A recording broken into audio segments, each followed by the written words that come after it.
submarine friends. Well, I'm back to work inside the submarine, and in a couple of videos ago I showed you guys how I was putting in these aluminum members to replace the wooden 2x4 members, and I couldn't stand looking at them red, so I removed them, cleaned them all up, and painted them. Somebody did make a really good point, and that was, if I leave them in here unpainted and uncleaned up, now I always plan to clean them up, but if they weren't, the flakes of paint could fall off and plug my holes that go through the reinforcing rings. Now, having said that, this section here is really the only section that would be difficult to access. Not impossible by any means, because I have multi-sections of floor, so I could remove this section and simply lift the ballast bag to the side. But the volume between these rings is really taken up with the steel plates, so there's never going to be very much water in here. But I want no water. I want it to be able to go through completely. So after I do a stint in the water, when I put it on the trailer, I can put the trailer on an angle so the water all goes to the back, and then I can just vacuum it out. Vacuuming it out is the ultimate way to get rid of the water. So I have 200 pounds of steel plates right here that fit in there ever so nicely, and they're just going to sit there. They're not going to be secured in any way. I don't see any need to do that. Gravity is my friend here. So what I am going to do, I guess they will kind of be secured, because I'm going to bolt down this puck board. So I can't believe my luck. So I was just going to put this rigid type foamy, I don't know what it is, stuff. I was just going to put that down and then put the ballast bag on top of that. But I'm not completely satisfied with that, because this can follow that contour too much. So anyways, I go searching my property for something to put in here in addition to this foam material. And I can't believe my luck. I come across a piece of puckboard. Look at this. So this puckboard, not only is it a fantastic choice, because it's rigid enough that it will, it'll protect the ballast bag really nicely. And it also, well, yeah, I guess that's just it. It's rigid enough to protect the ballast bag. I mean, look at it. It's even the exact size I need. It's got a curve on this end. So that's where the discharge is. So I would have had to notch that anyways. It's as if I made it to do this. It's just unbelievable. So I'm actually gonna bolt this down. So that's where I was heading with the fact that these are kind of sort of secured in there. So I just want to bolt it down because it's got this curve that wants to, it doesn't want to stay curved. I suppose it would in time, but I don't want to rely on that. So what I have to do is I have to measure this end. And you can't see it, but the batteries are right beside the camera. And they are, I have to get up here and measure. They are, I'm going to give it 13 inches. So 13 inches, okay, so I have to move this ballast, this forward. Okay, so right about, because the batteries have to go between, they go between the ballast bag and, okay, so that's 14 inches, so I'm just going to push it back a bit. Here we go, that's perfect. So the batteries, they sit right here on a platform, and then I have another piece of puckboard that I'm going to cut nice to fit, and that's going to separate the batteries from the ballast bag. This way I don't have to worry about the two making contact. It's puckboard, which is the most fantastic material. The only bad thing about puckboard is it is staticky, but nothing is going to be rubbing on it, so I'm not worried about it. So what I'm going to do, I'm going to drill the hole and tap it. And then once this is bolted down, then I'm going to put this foam material on, and that's so that it doesn't want to try to slide, because this won't slide easily on the puck board, and the vinyl ballast bag won't slide easily on this either. So it's kind of a grip solution. So I'm just going to drill this hole. Oh, that's the wrong one. And I'm using a stainless steel button top bolt so that it doesn't protrude into this. Okay, so I'm just gonna drill it right into the reinforcing ring. Yeah.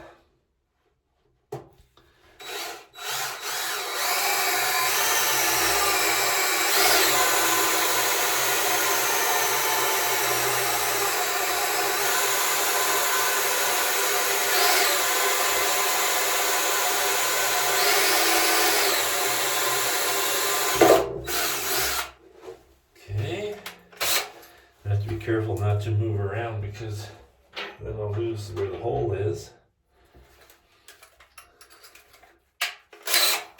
This doesn't take long at all.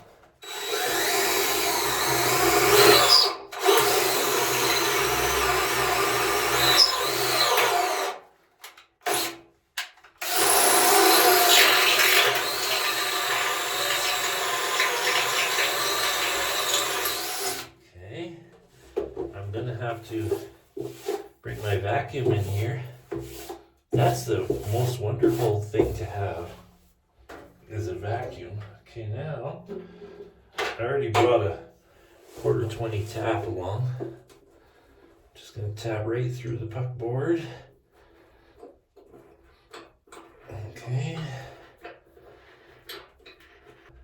And that's on the back side of something. I might have to get some oil for this.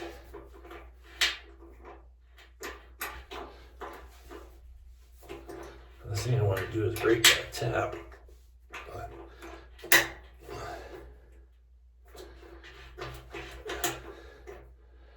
Come on. Boy, it's making a weird sound in there.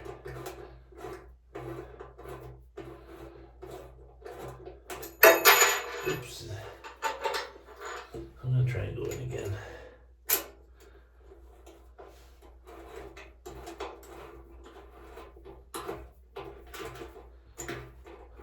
This is not real hard steel, that's for sure.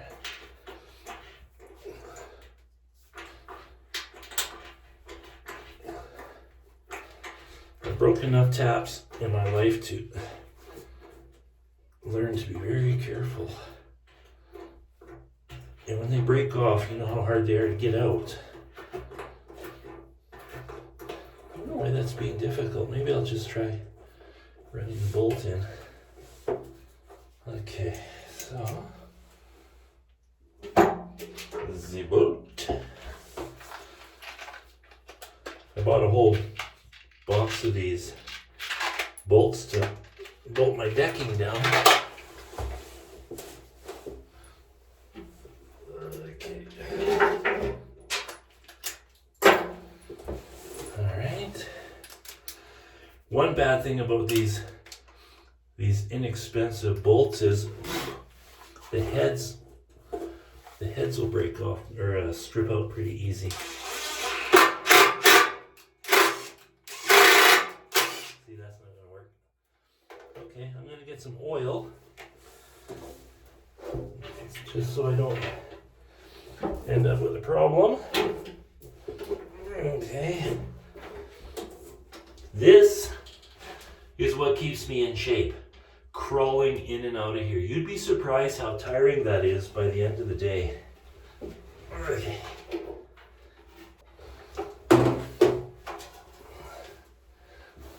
I brought my vacuum while I'm coming in here. The key to this is to try to bring as many things in and out with you to save trips in and out. Okay, so now, of course, I have lost. That's what's going to be annoying about this, is finding, oh, there it is, right there. Okay, let's try tapping that again. And we got some oil on it.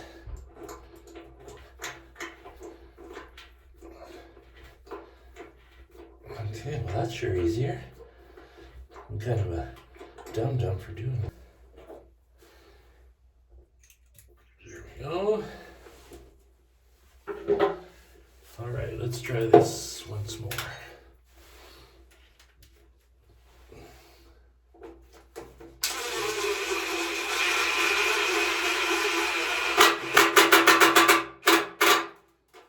There we go.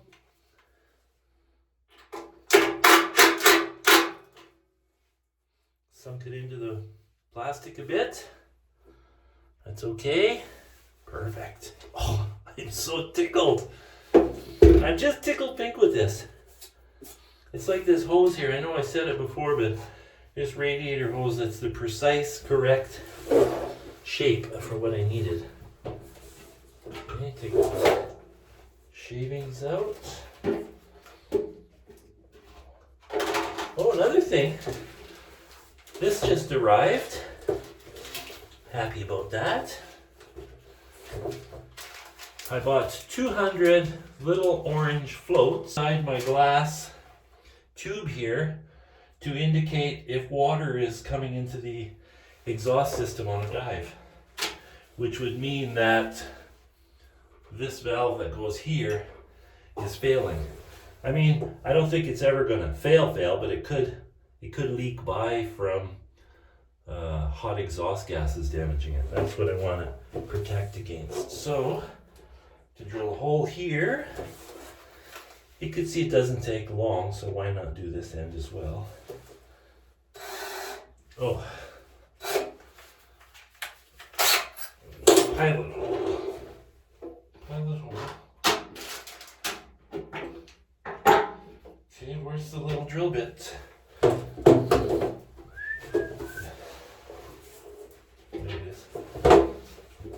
You can never lose anything in a submarine anyways. It's always going to be in the bottom. Alright.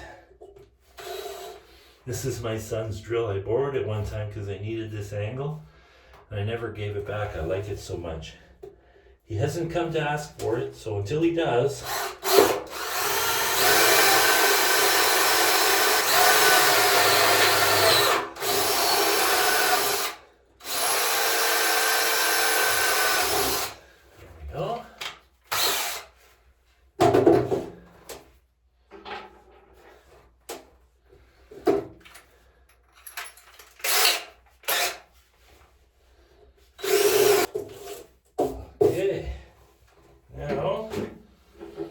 should still be oily enough. If not, we can go get some more.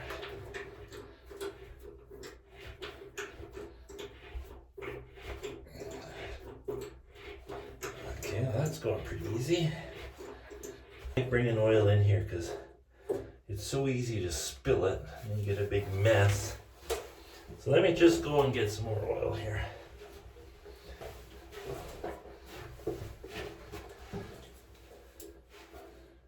Keep trying this. Oh, did it move? There it is.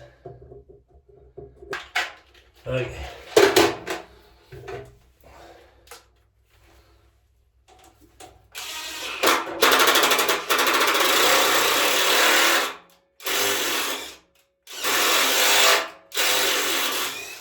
Ooh. Yeah, see, it's damaged. Just going to, you see when I said as soon as the impact starts to go you got to stop, and of course I decided to take a chance. At least I didn't get it stuck in there, or at least I didn't strip it. I mean,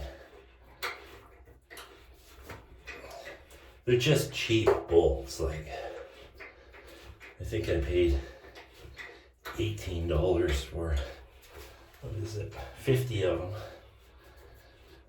Because the job I'm doing with them is pretty lightweight. They could actually put a nut in there, but that's okay. That end, oh, I could do a nut there too, but I'd have to remove the batteries. I want to be able to take things apart without having to take 10,000 other things apart. I think that's good engineering. I wish they would do that with all of our machinery that we use in our vehicles. Okay, let's try this again. Where's my... Here it is. I'm going to get rid of this one if I can. I don't really have much for tools in here. Well, there we go.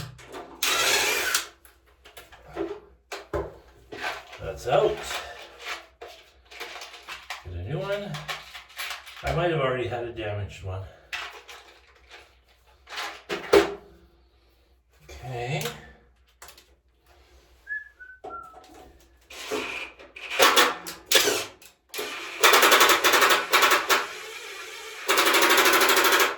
There we go. Now let's just give this a wipe.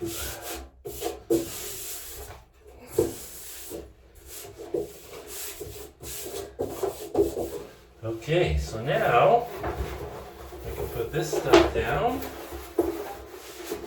It looks a little ugly, but I did wash it. So it's ugly, but it is washed. So just going to put that to the end, plus a little bit. Now what I did with this foam stuff, I don't think I have the piece in here, or do I? Just have a look. Yep. So what I did is I took a piece of foam off the corner and I put it in a jar of water for like 3 days, and it absorbed no water at all. So I don't know what this is. I bought an electric wheelbarrow for work, and this is what the packaging was. And I thought I would keep it because I really like this. You can squeeze it, bounces back, but it doesn't take on water. It's quite dense. So anyways, let's slide that ballast bag in. I can vacuum this stuff up. I'm just going to slide it in to show you. And then I'll vacuum this all out. Actually, get that off of there. Actually, I can vacuum it anytime because I've got access to both ends still. Alright, just grab that ballast bag. That ballast bag is really something. It's really tough. Alright.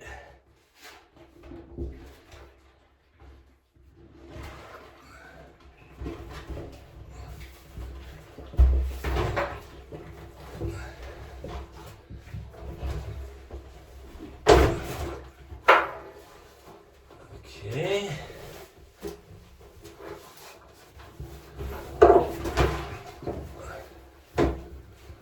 So it just sits in here, like so. And then, I guess you can't see it, but this end has this, flip it up, has this T. So this T, it both feeds the water in and sucks the water out. So this hose, this 1-inch hose, connects to this brass. You see that? This is a brass marine elbow, and it just plugs in right there. Let's just push that on. So I'm actually not going to take this out again.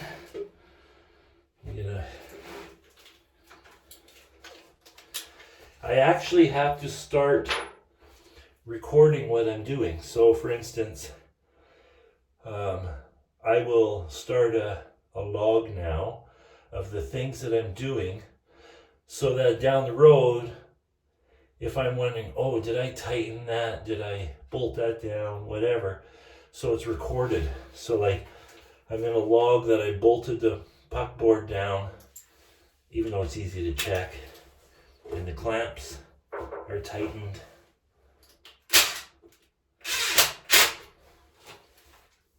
Okay, so then this side here, so that side, the water comes in right here from this valve, this 1-inch valve. Water comes in, fills the bladder, and then there's a cap on top that I open once the bladder is full once. So I'm going to fill it with a garden hose now. So I fill it right up, and then I open the cap to let any air out, and then I put the cap back on. So then when you pump the water out, it just completely collapses like this, and it just sits here like this. When it fills with water, it actually presses right up to the floorboards, and so that helps to hold it. So somebody had a really good question the other day. They asked about water moving, sloshing back and forth. So when the submarine tilts, the water's going to slosh back. The ballast bag is deliberately dead center of the balance of the submarine. So that doesn't remove that from happening, but it reduces the effect greatly. Then the other thing is, the only way the submarine can submerge is if this thing is either completely full or very, very close to being completely full. So it is variable. So, within anywhere up to 200 pounds is the adjustment you have with this ballast bag. But I'm going to try to make it so that it has to be as full as possible, deliberately, so that it can't slosh around. Plus, it is pressed up against the floorboards, so not much water could come back. And if it does, I actually have two 50-pound lead weights that I carry in the sub, and they actually just sit on the carpeted floor, and they move. I just move them back and forth on the floor. So with my previous sub that was larger, what I would do, it was a 2-person sub. What I would do is I would move to the front of the submarine, sit up front to look out the window. That had a big acrylic bow window, big dome. And I would just sit there, just like I'm sitting here right now. And because I moved from the pilot's seat to the front, the submarine would tip forward. So I just pushed those lead weights back, and I was fine. Then when I was going to come to the surface and go back into the conning tower, I just moved the weights forward again. So that's my rudimentary, simple trim system. It's perfectly effective. I guess you could make it really fancy. If you were really a fancy kind of a person, you would have it on a motorized track, and you could have it hooked up to a level sensor, and so it automatically leveled. I'm not into that. I think when you pilot a submarine, it's much more fun if you actually have to do things. It would be like flying an old-fashioned biplane compared to flying a modern, super modern autopilot plane. I mean, an autopilot plane, talk about boring. The only interesting thing is landing and taking off, and even that's pretty automated. So anyways, this is what I'm at. So I'm going to, I already have a attachment on here for the garden hose. So I want to fill it with water before I continue, so that I know it's exactly in the right spot. When it's full of water, I'm not sure if I can move it. I doubt I can, because it's, I think it's about 350 pounds full. So yeah, I wouldn't be able to move it, but I can drain it and move it. So all I want to do is make sure that my batteries have clearance. And so I'm just looking at the seam of this ballast bag, and I can actually move that seam to about an inch and a half. If it pushes up against the batteries with just from the water being in the bag. I'm not worried about that. That's fine with me. That's perfectly fine. I mean, batteries are pretty tough. So I'm just gonna make sure I got her nice and centered here. And then I'll go hook up my hose, and then while it's filling, I will, move on to reinstalling my pump, which now is going to be different. So I will just drill some holes in here, and I'll use those same lag screws that I used to put this all together, and I'll bolt that baby on. I think they'll fit in there. Boop, boop, boop, boop, boop, boop, boop. I might have to take the rubber feet off. Oh, maybe not. Looks like a 1/4 inch will go through there. Yeah, it should be okay. So that's what's next. So that's I'm gonna sign off. I wanted you guys to see the ballast bag. I wanted you to see the weights I put in and how the ballast bag is sitting nice and comfy, cozy. And then we'll carry on. Ciao.